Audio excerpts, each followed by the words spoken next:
Locked On Bears, your daily Chicago Bears podcast. Part of the Locked On Podcast Network, your team every day.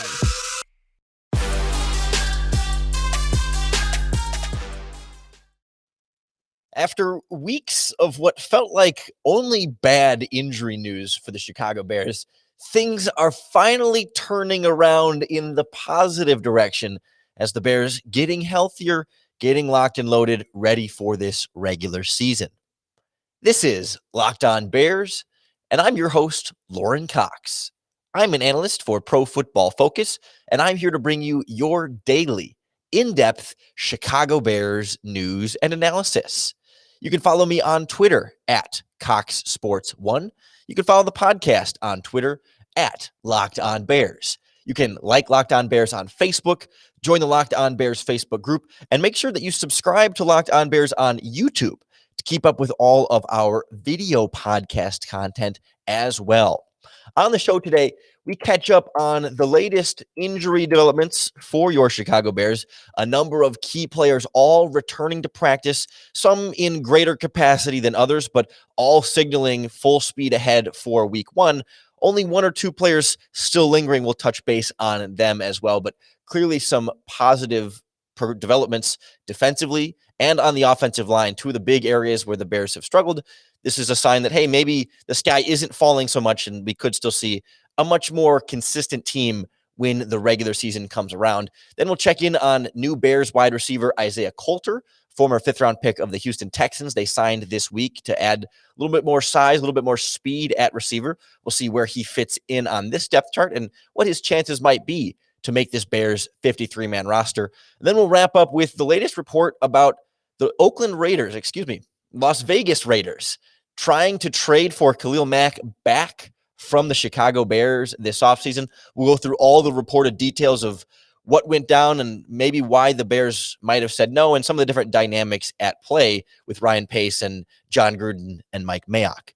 But let's start with good injury news because we haven't had that in quite some time for the Chicago Bears, and really a slew of players coming back from injury, some missing these preseason games, some just getting more veteran time off, slowly bringing them along, some recovering from more significant issues here. The tweet from Jeff Joniak I'll cite here: James Daniels, Eddie Goldman, Roquan Smith, Danny Trevathan, Ryan Nall, all returning to practice. Right tackle Jermaine Ifedi also is ready to come off of the physically unable to perform list with the hip flexor injury that's kept him from participating at all in Chicago Bears training camp. Of course, the big news here, running back Ryan Nall back out. That's the headlining of that group. Your third string running back finally back in the mix there with Tariq Cohen. No, of course not. He's the one of the whole group that we care the least about, I think. But it kind of speaks to a greater point here of like what we talked about on yesterday's podcast and a little bit on last Friday's podcast, that yes, things are looking bad with how the Bears played against the Bills and so many different injuries, but guys are going to get healthier. And we are seeing that now.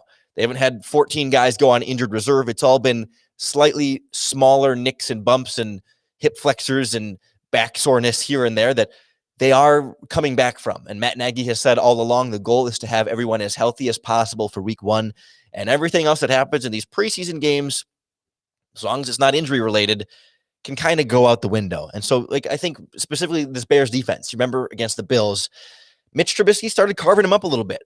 There was a lot of quick passes, underneath rhythm stuff, and a little bit of mobility from him as well. It was some of the Mitch things that we had seen from him be successful with in Chicago. But it's a Bears defense that was missing Roquan Smith and Danny Trevathan. So when Trubisky was hitting the middle of the field quite a bit, you didn't have your starters there.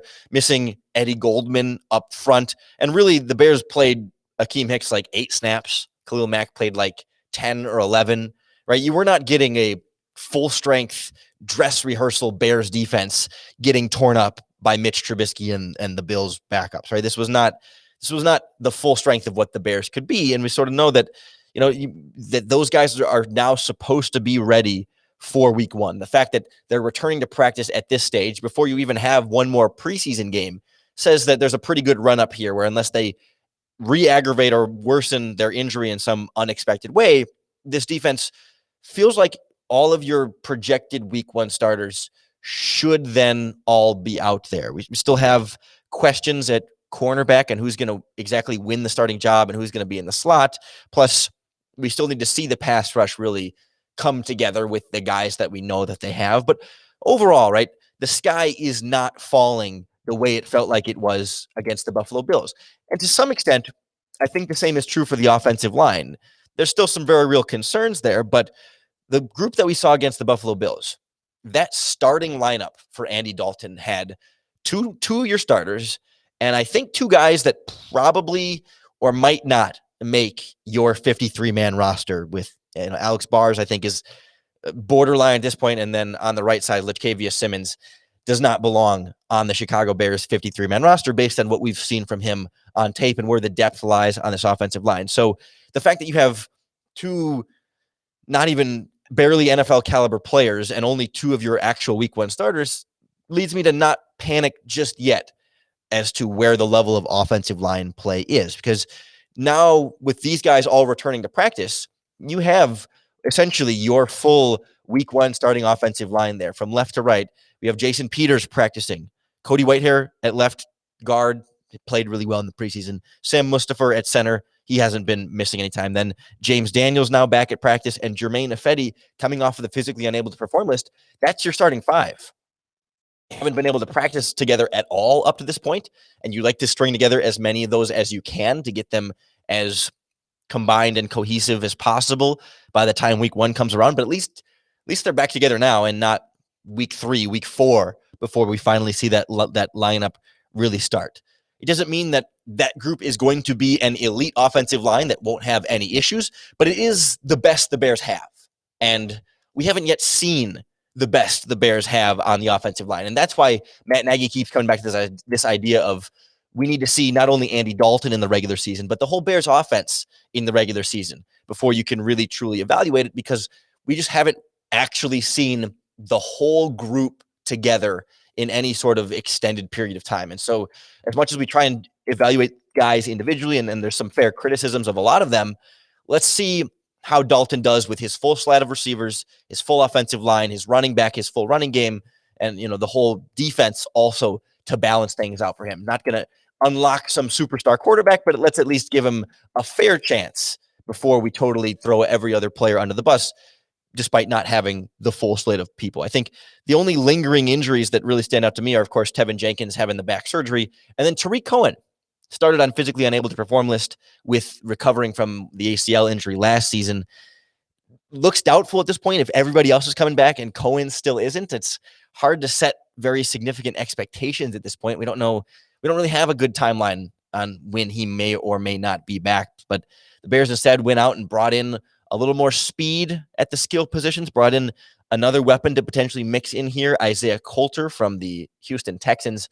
We'll learn a little bit more about the newest Bears wide receiver and where he might fit in this depth chart and potentially 53-man roster, or where he fits in the roster battle at the very least, next on Locked On Bears.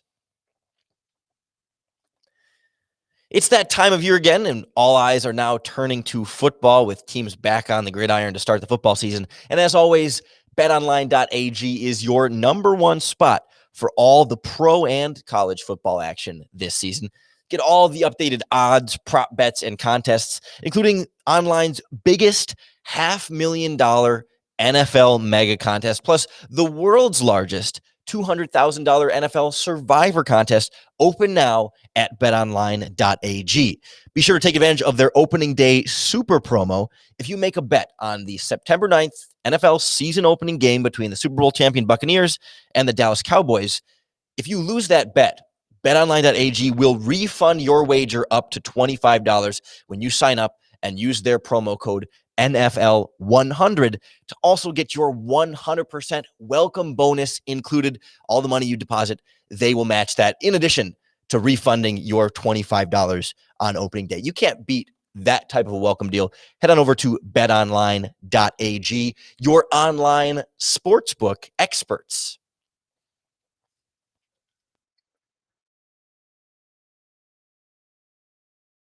So the Bears send Anthony Miller to the Houston Texans, and what is it, 2 weeks later, they sign a released Houston Texans wide receiver.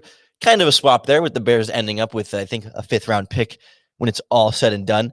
Isaiah Coulter more than just your regular no-name mid-August free agent signing. He was a 5th-round pick just last year by the Houston Texans. Kind of a surprise release this early in his career, but it's worth a flyer for the Bears, absolutely. Kind of a smaller school prospect for sure, coming out of Rhode Island. He would put up big numbers there, but level of competition, exposure, etc., not quite up to par with some of the other receivers in the draft. And I think that's really what it's about for the Bears in this case, that this is a player that they scouted in the NFL draft and clearly are interested in enough to bring him in and want to see maybe what he can do and get a little bit of a closer look at him, because we didn't really see that in the NFL yet. He really hasn't had those opportunities. But you see, he's 6'2", ran like a 4.45 40-yard dash. I think nice 36 vertical leap. There's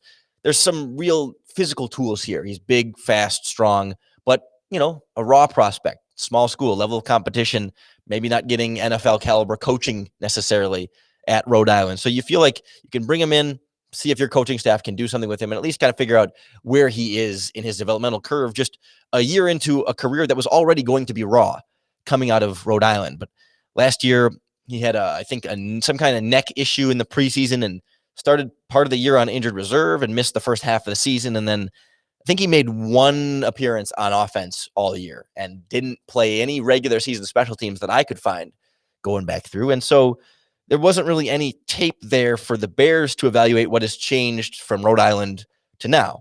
I think the concern there is kind of like it's been with Riley Ridley, where the fact that he's unable to get on the field much at all is a red flag in and of itself, even though he hasn't put bad tape out there, but just the fact that they haven't even given him the opportunity might suggest that they've had reason not to give him the opportunity, that he hasn't done enough to earn some of those opportunities in some of the same ways we have those concerns about Riley Ridley. We did see Coulter get some real limited action in the first preseason game. I think he had one target, but it was not, it was off target, wasn't a catchable ball. So a tiny bit of special teams in that preseason game too, but nothing that is enough to watch the tape and go like, oh yeah, let's go get that guy. Let's make sure we bring him in. But at least in Chicago, there's some opportunity here, right? I think especially now that Anthony Miller's gone, there's even more of a space there to be filled. We kind of know your top 4 guys based on what we've seen in the preseason. It's Robinson, it's Mooney, it's Marquise Goodwin, and probably Damiere Byrd at this point seems to be pretty established as wide receiver 4. But then 5 and 6, I think, are still a bit open. You've got Javon Wims, you've got Riley Ridley, you got the rookie Daz Newsome. All 3 of those guys could easily make a pretty strong argument for the last 1 or 2 wide receiver spots, depending on how many they're going to keep. But you could also easily see them releasing any of those guys at this point. They haven't really proven anything up to this stage. Then you throw in, you have seen some flashes from Rodney Adams, but the Bears haven't been particularly inclined to take a high-performing, undrafted free agent in the preseason and then put him on the 53 right away. That tends to be more of a practice squad trajectory, and you got to do it for a couple years maybe before you get that bump up to the full, the big boys 53-man roster. But I think there's a real shot there that if Coulter could, really light up the preseason game. It's not about Coulter proving that he belongs to contribute right away in 2021, but more so he has to play well enough and practice well enough to say, you don't want to risk losing me on the practice squad or as a free agent. That you would have to keep me on the 53-man roster to make sure some other team doesn't then scoop me up. And at this point, that seems pretty unlikely. I would bet it's kind of too late of an addition to this team to make the 53-man roster. But I do think, there is potentially some practice squad opportunity there, because NFL, and especially in this new collective bargaining agreement, the practice squad is bigger. So there's room if you want to keep even 2 wide receivers on that practice squad. Maybe it's Riley Ridley, maybe it's Daz Newsome and Isaiah Coulter, or maybe it's Rodney Adams and Isaiah Coulter, right? I think there's some room to move the pieces around here where you'll probably put 1 or 2 on your 53-man roster and 1 or 2 on your practice squad. And you can feel like you're holding on to the guys that you really want to develop, but you're only using the roster spots for guys that can contribute on special teams and make some kind of an impact somewhere on this roster in 2021. Maybe it's Daz Newsome as a punt returner. Javon Wims has kind of been the top special teamer of that group, but there's room for Riley Ridley to do more. And there's room for Isaiah Coulter to earn that spot on special teams as well. So a lot still to be determined there, but I think being able to add a recent 5th round pick that has some untapped potential add him as a free agent where you're not risking anything. You didn't have to give up anything. Minimum contract, not going to cost really anything of note against your salary cap. Might as well, check him out. No risk move. See what he can do. Because the Bears were approached with a much bigger potential risk level in a move earlier this offseason. The details just coming out yesterday about the Las Vegas Raiders trying to get the Chicago Bears and making an offer to the Bears to send Khalil Mack back to the Raiders. I was going to say back to Oakland. He never played in Las Vegas, but reunite him with Derek Carr and John Gruden. It would have been sort of another blockbuster in Khalil Mack's career, but one the Bears weren't really willing to make. We'll try and discuss the Khalil Mack trade that wasn't, and maybe some of the reasons why, next on Locked On Bears. Seems like there's a lot of moving parts with these type of trade deals and players going back and forth, and there's no one I trust more for moving parts than our friends at RockAuto.com. They're a family business that have been serving auto parts customers online for over 20 years. They got everything you could possibly need for your vehicle, engine control modules and fuel pump injectors to easier stuff like, brake parts, tail lamps, motor oil, you name it, they've got it. So don't go to your local chain part store in your town and talk to the person behind the counter and they're going to ask you 1,000 questions and punch it in their computer and go look in the back and they'll see that they don't even have it in stock in the back. So they have to order it for you anyway. Cut out the middleman. Don't pay that extra cost. Head on over to rockauto.com and see all the parts available for your car or truck. When you check out, write in the words locked on in their how did you hear about us box so they know we sent you. Amazing selection, reliably low prices, all the parts your car will ever need. rockauto.com. Kind of, I guess, a little bit out of nowhere when The Athletic reported formally that the Chicago Bears and Oakland Raiders or Las Vegas Raiders had some kind of discussions about Khalil Mack in a potential trade. There's not really anything new that happened in mid-August to prompt such a report, but sometimes, a reporter talks to the right person and somebody mentions something in passing, like, oh yeah, like when we tried to trade for Khalil Mack again this offseason, you're like, wait, what was that? What was that last thing you said? And then, you report it and it becomes a little bit of a cycle, and it's how the NFL media cycle works. But interesting that the Raiders got to this point and were that interested in bringing them back. And I think there's some different potential dynamics here that stand out to me as to both why the Bears might have been interested, but then why ultimately they didn't end up pulling the trigger here. Some of the details here from The Athletic. The Raiders had a glaring need for a proven pass rusher since trading Mack to the Chicago Bears nearly 3 years ago. And when free agency opened in March, that's this past March, the Raiders targeted and planned to sign Yannick Ngakoue. But before they did, they made a phone call. Would the Bears be interested at all in trading Khalil Mack back to the Raiders? The Bears had significant salary cap issues, which forced them to release all-pro cornerback Kyle Fuller and restructure several contracts, and the Raiders thought it was worth a shot. The Bears were not interested, sources said, and the Raiders went ahead and signed Ngakoue to a 2-year, $26 million contract. Very interesting to hear that the discussion was at least sort of had, and I think there's a few different things that stand out to me as given the reference specifically to the Bears' salary cap issues. Khalil Mack's contract is not one that was very tradable from a salary cap standpoint, and we'll get into that in a moment. But I wonder if that signals to me that the Raiders wondered then if the Bears were just going to blow it up and say, you know what, we're moving on from Mitch, we're starting over at quarterback, let's start over a little bit more in general, collaborate some draft picks together, and then, maybe trade up and draft Justin Fields, but do more of a formal blow up as opposed to a retool rebuilding on the side to say the Raiders could say, hey, if you want to dump Khalil Mack, we'll give you Lord knows what. The Athletic article did not talk specifics as far as compensation offered, but it would have to involve multiple draft picks plus maybe a quarterback, Derek Carr. I mean, maybe Mariota, but more likely Derek Carr. Because you think, if this was March, the Bears had just gotten done pursuing Carson Wentz rumored in a potential trade. Even apparently had checked in on Matthew Stafford, even though that doesn't seem super likely. So the Bears were looking, and Russell Wilson, of course, Bears were looking at trading for potential veteran quarterback. So maybe the Raiders say, hey, Derek Carr and I don't know, some draft picks for Khalil Mack, right? Just spitballing, throwing some different things out there. Maybe that's a little bit more tempting if you're getting some type of quarterback, although that doesn't quite then stay with the blow it up rebuild type model, because why would you trade for a veteran quarterback then if you're trying to rebuild? That's what we're trying to piece together, is this sort of theory of what the Raiders were thinking and why they thought the Bears might take this deal. Because the big issue in all of this is the salary cap space, and the way that the guarantees in Khalil Mack's contract stand.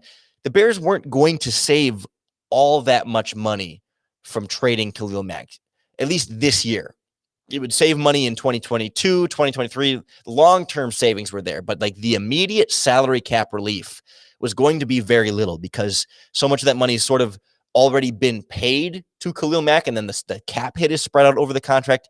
So like you can't just have like Khalil Mack pay you back and then have the Raiders pay that money to save the Bears the money, right? It's already been paid.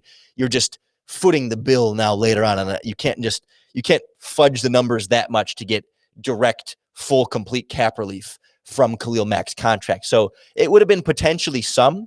I can't pull an exact number from you because I can't go back and see what the different salary cap numbers were then, because since then, the Bears restructured Khalil Mack's contract again and pushed more of that money into the future to save more of that money now. So all the numbers have sort of changed since that time. It wasn't going to be $26 million that they were paying Khalil Mack, right? It wasn't going to be the full deal. It was going to be very small. So it wasn't like it wouldn't have saved Charles Leno and Bobby Massey and Kyle Fuller. Maybe it would have saved a couple of divisions here and there, or maybe it would have freed more money for some other free agent signing, but it didn't quite have the salary cap windfall that the Bears may have wanted. So it's just flimsy there as to why then the Bears might have wanted to.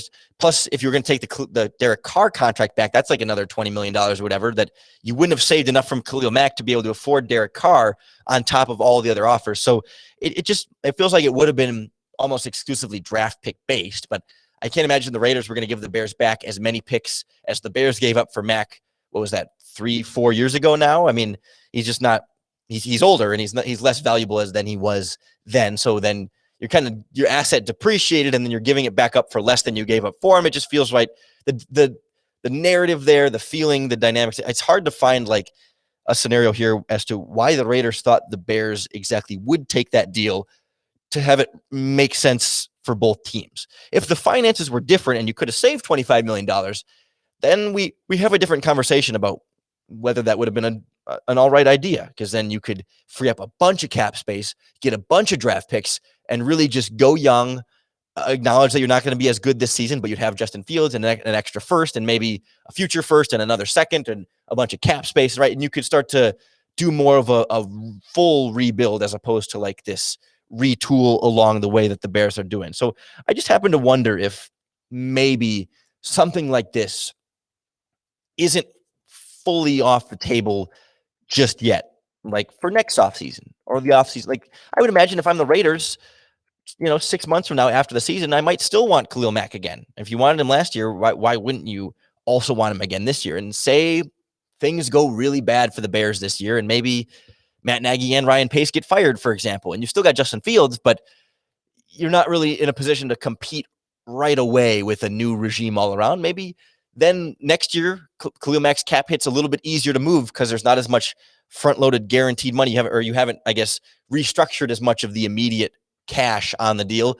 He could be more tradable then, and maybe a new regime might be more inclined to say, yeah, Khalil Mack will be 31, and that's a lot to be invested there when we're not really ready to compete, or whatever, however you might want to justify it. I just wonder if this conversation isn't fully over yet. I think it depends on how this year goes for the Bears, but I'm going to kind of keep my eyes and ears open to the idea here that maybe the Raiders might still be interested at some point. Certainly, we'll keep a close eye on it and provide any updates we get for you right here on the Locked On Bears podcast. So make sure that you subscribe to keep up with all of our daily in-depth Chicago Bears news, and analysis, free and available on all platforms, wherever you listen to podcasts, and of course on YouTube as well. We are everywhere. We're not exclusive to any place. We're not charging you anything. We just ask you to tune in and listen. I mean, I think you get something out of it too. We certainly have a lot of fun doing the podcast. I appreciate all the feedback we get from all of you listening, the people liking and commenting on our YouTube channel, especially, is a lot of fun to kind of have some of that back and forth discussion. Would highly encourage you to join us and have some fun with this as well, because I think the more that you interact and actually like engage with the podcast, the easier it is to bear down.